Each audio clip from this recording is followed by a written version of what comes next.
Have you ever met someone who could unravel your soul with a single glance? Someone whose quiet presence feels like both a sanctuary and a spotlight, exposing truths you've buried, even from yourself?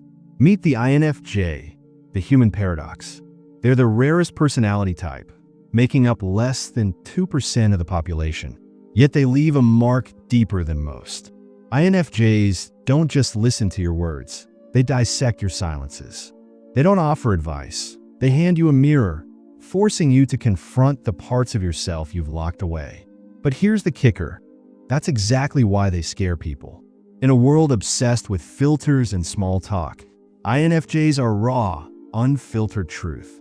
They'll sit with you in your darkest hour, but they won't let you drown there.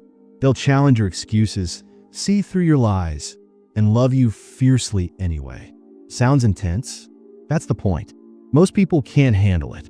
They'd rather stick to surface-level connections than face the storm of depth an INFJ brings.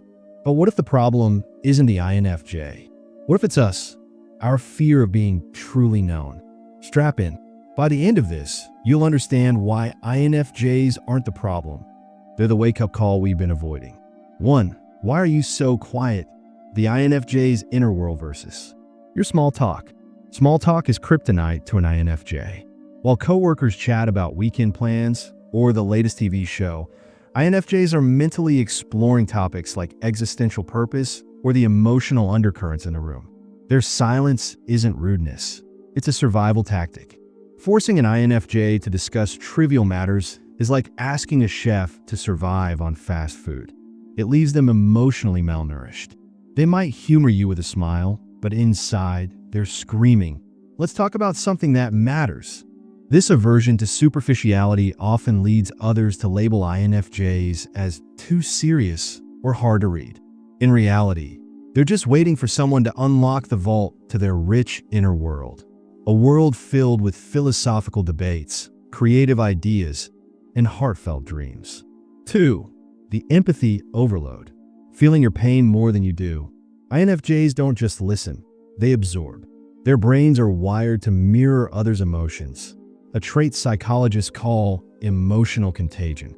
If you're heartbroken, an INFJ will feel your sorrow as if it were their own. While this makes them incredible friends, it also drains them.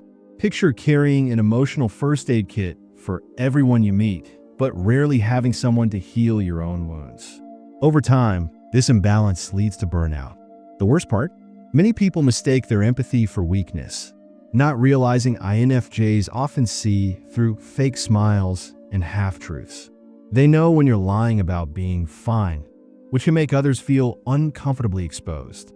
3. The truth bomb syndrome. Brutal honesty wrapped in a hug. INFJs deliver hard truths like a warm blanket with a hidden thorn. They might say, "I love your passion for helping people," before adding, "But are you sure you're not neglecting your own needs?" Their advice comes from genuine care, but it's often too raw for comfort. Most people prefer polite lies over uncomfortable truths, which puts INFJs in a tough spot. Do they stay silent and watch someone self-destruct, or speak up and risk rejection? This tension explains why INFJs often feel like outsiders. They care too much to pretend, but their honesty can push people away. 4. The fixer trap. Why INFJs attract emotional vampires.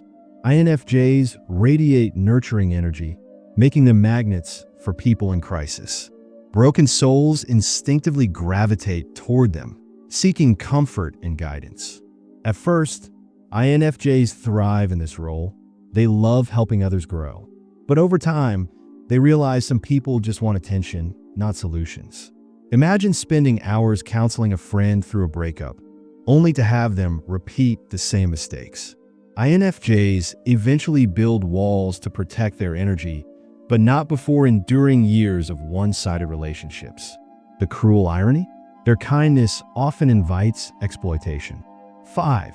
The future seer effect. Predicting drama before it happens. INFJs possess an uncanny ability to foresee outcomes. Their intuition acts like a mental time machine, spotting red flags in a new job, relationship, or friendship long before issues arise. When they gently warn, This person might not be trustworthy. Others often dismiss it as pessimism. Months later, when their prediction comes true, instead of gratitude, they face resentment. Why didn't you stop me? It's a no-win situation. INFJs learn to bite their tongues, even as they watch loved ones walk into avoidable disasters. 6. The idealist curse. Loving humanity, hating people. INFJs dream of a world where everyone acts with kindness and integrity. They'll donate to charities, advocate for justice, and fight for the underdog. But up close, human flaws frustrate them. A friend's casual dishonesty or a stranger's rudeness can send them into a spiral of disappointment. This dichotomy confuses others. How can you care about climate change but get angry over a missed phone call? For INFJs, principles aren't abstract, they're a daily practice. When others fall short of these ideals, it feels like a personal betrayal. 7. The social chameleon mask. Which version of me do you need? To survive socially, INFJs master the art of shape-shifting. At work, they're the responsible leader. With friends, the supportive listener. For family, the peacekeeper. But this constant role-switching erodes their sense of self. Imagine wearing a different costume for every person you meet. Eventually, you forget what you look like underneath. When someone asks, "What do you want?" many INFJs draw a blank. Years of prioritizing others' needs leave them disconnected from their own desires, fueling loneliness even in crowded rooms. 8. The door slam heard round the world. When pushed too far, INFJs don't just leave, they erase. The infamous door slam is their nuclear option, cutting someone off without warning. What others see as sudden cruelty is actually the climax of ignored boundaries.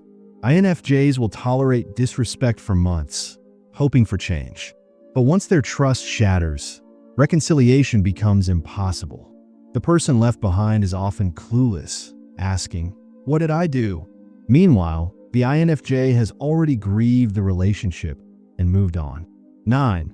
The loneliness of seeing too much. INFJs perceive what others hide.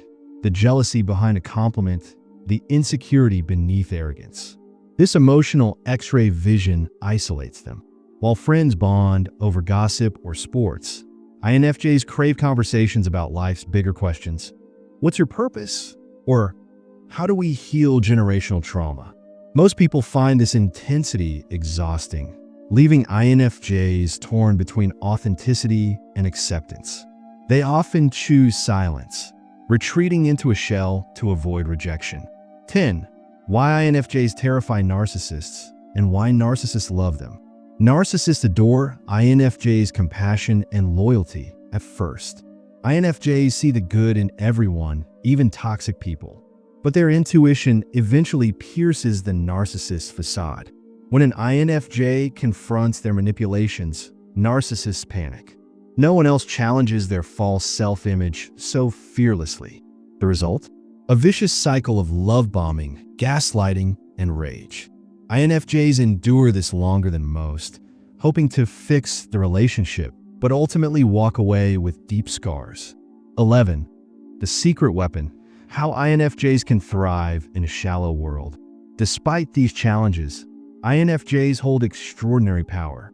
Their empathy can heal, their intuition can guide, and their idealism can inspire. The key is embracing their uniqueness. By setting firm boundaries, seeking kindred spirits, and channeling their passion into creative outlets, INFJs transform from misfits into leaders. They learn to value quality over quantity in relationships, finding peace in small circles of trusted souls.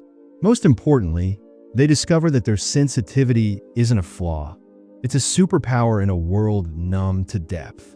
Conclusion. INFJs unsettle people because they reflect truths we'd rather ignore. They challenge us to grow, to feel deeply, and to live intentionally, a daunting task in our fast-paced, surface-level society. But those brave enough to embrace INFJs find loyal allies, profound thinkers, and compassionate guides. The real issue isn't that INFJs are too much. It's that the world often asks them to be less. By celebrating their complexity rather than fearing it, we unlock the extraordinary potential of these rare individuals. After all, mirrors don't lie. They simply show us who we are.